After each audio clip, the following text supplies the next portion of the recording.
Hey BookTube, welcome back. My name is Laura if you're new here, and today I'm going over my most disappointing read of 2020.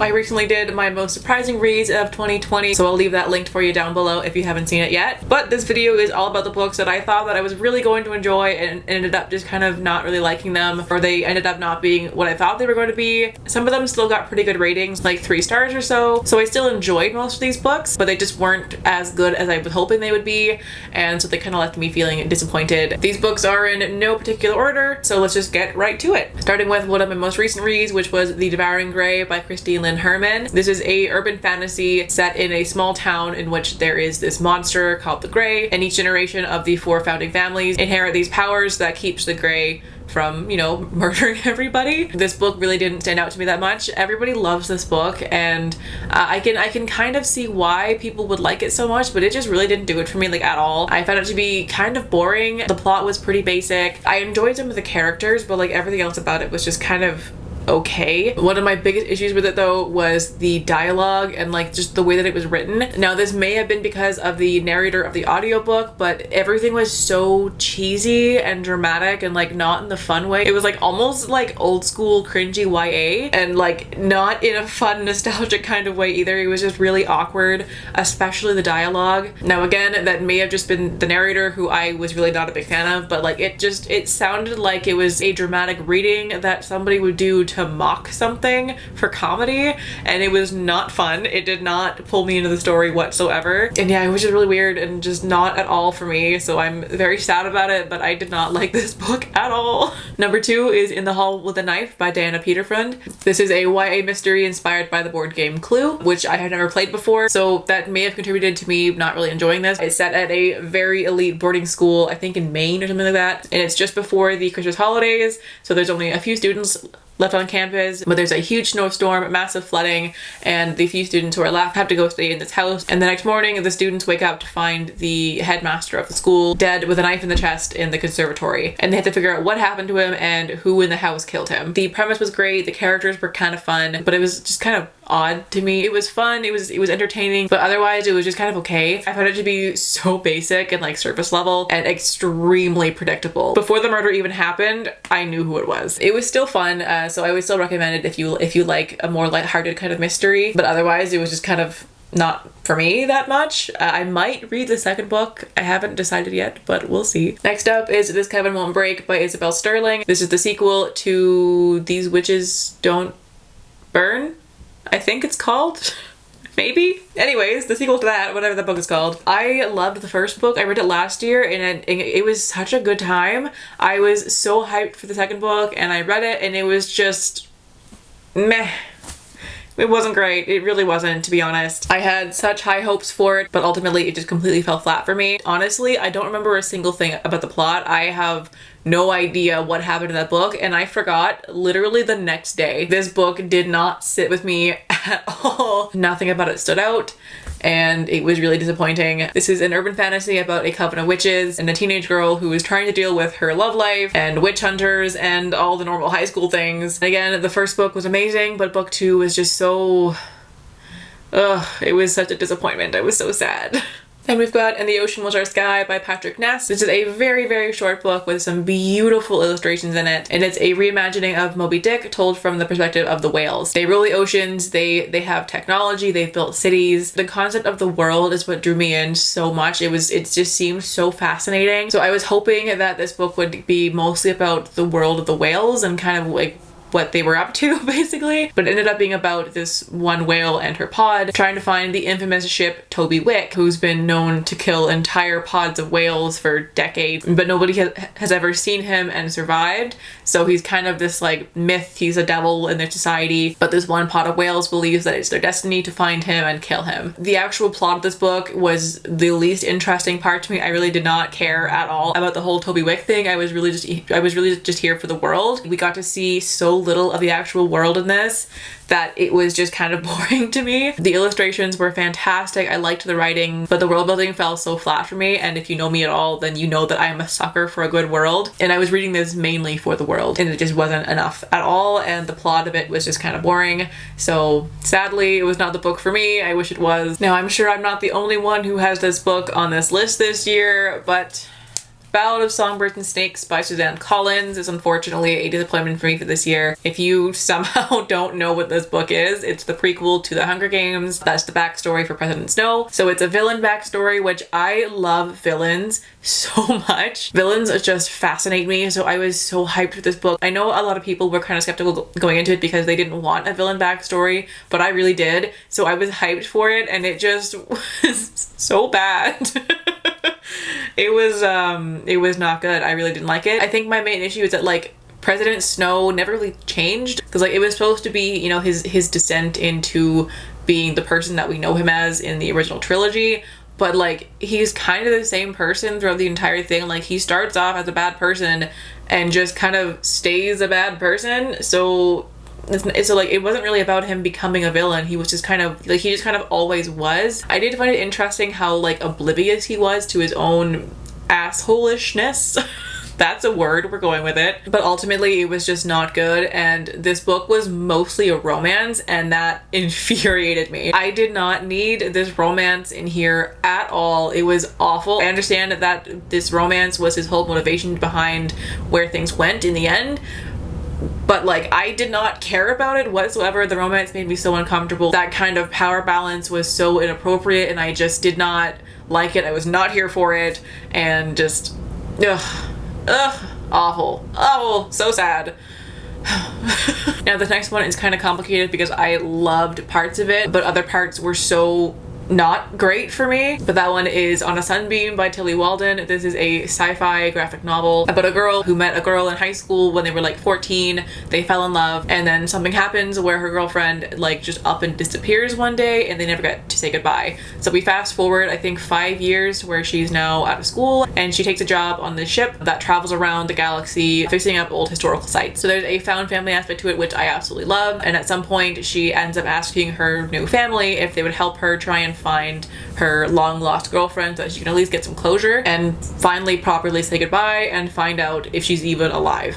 So I really loved the found family aspect of this. I adore found family. That's my favorite thing. And I love that whole concept of this random group of people just becoming a family on a spaceship together. There's a lot of books like that, and I love them. And the world of this was incredible, and the art style was just amazing, and like I loved all of it so much. But the plot is where it really fell short for me. I just did not care for the plot whatsoever. These two girls were dating for maybe a year when they were 14, so I just didn't understand why she felt the need to travel across the galaxy, put her and her new family in like some seriously life-threatening danger just to like go see if somebody was okay. Like that, it just didn't make much sense to me. It was also like kind of creepy and like vaguely stalkerish, you know? So so I just didn't vibe with that at all, and I was so sad about it because the art and the world were just so beautiful that I was really hoping to love this, and I just didn't.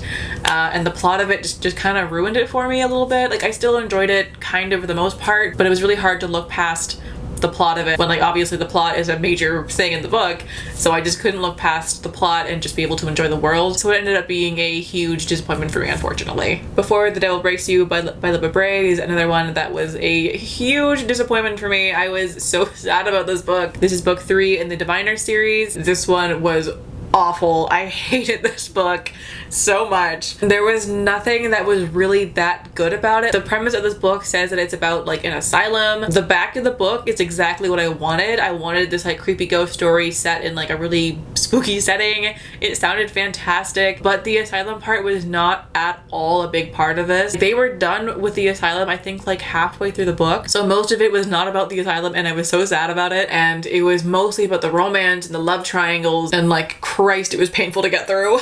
It was awful. This ended up being mostly about the romance, and that's really what I'm here for the least. I don't care about the majority of the romances in this novel, and it was just way too much, and it was so hard to get through. Next up is the Southern Book Club's Guide to Slaying Vampires by Grady Hendrix. Yes, I did indeed put this book on my most surprising books of the year, but it's also one of my most disappointing books of the year, which is confusing, but just hear me out. So the plot of this book, it's set in the American South in the 90s and follows a woman who starts her own book club to read like thrillers, and a man moves in down the street who she has good reason to believe is a vampire. And of course, because of the book she reads, nobody believes her. They all think that she's this bored, crazy housewife with a wild imagination, but she is convinced that she's correct. Now, this book for me is kind of split into two. The first half and the second half are like different books in my head, because the first half was incredible, but the second half was such a huge letdown that it also had to be on this list. The first half of this was just so good. It was terrifying. I stayed up all night reading it until 7 o'clock in the morning, and it was terrifying. But the second half of the book was just so boring in comparison to the first half. Even like the climax of the story was just so not scary like at all. It also had some triggers in there that I do not like to read at all. That's my fault for not looking up trigger warnings first, but what can you do? But they were just elements to the story that make me so uncomfortable, and like not in a good way. I know horror is supposed to make you uncomfortable, but it was the kind of uncomfortable where I wanted to put it down. But at that point it was like 4 o'clock in the morning, so I just said fuck it, and I kept reading, and I almost wish that I hadn't, but I did. And so this book ended up on both lists. At the risk of making a bunch of people very angry with me, the next book that I have to talk about is The Song of Achilles by Madeline Miller. I really didn't vibe with this book at all. It's the story of Achilles and Patroclus, I don't know how to say his name, I'm very sorry, as they grow up together and fall in love and go to war and all this stuff, and the premise of it sounds amazing. But I think what happened was, first of all, this book has such a huge amount of hype around it that my expectations were like way up here, but it also ended up not being at all what I hoped it was going to be. I thought this was mostly a love story, and it really isn't. It's mostly about Achilles and the war and everything, and like I just, ugh. And it just really wasn't for me, unfortunately. Obviously, the love story was there, but it wasn't really the focus, I found at least, and that's what I was expecting. I think I would have enjoyed this more if I had different expectations for it, but unfortunately I was going into it thinking that it was mostly a romance, and it was not. I also just really hate the character of Achilles. I think he's such an asshole, and Patroclus deserves so much better. I just couldn't understand why he was so in love with Achilles when Achilles was not good to him at all. He deserved so much better than what he got, and it just made me sad to read it, to be honest. So I was not a fan of it, unfortunately. The writing was gorgeous, I loved the setting, but the plot and one of the main characters just really took it down for me, and I'm so sad about it. The next book on here is another sequel, and that is Daughter of the Siren Queen by Tricia Levenseller. This is the sequel to Daughter of the Pirate King, I think it's called. I'm gonna go with that.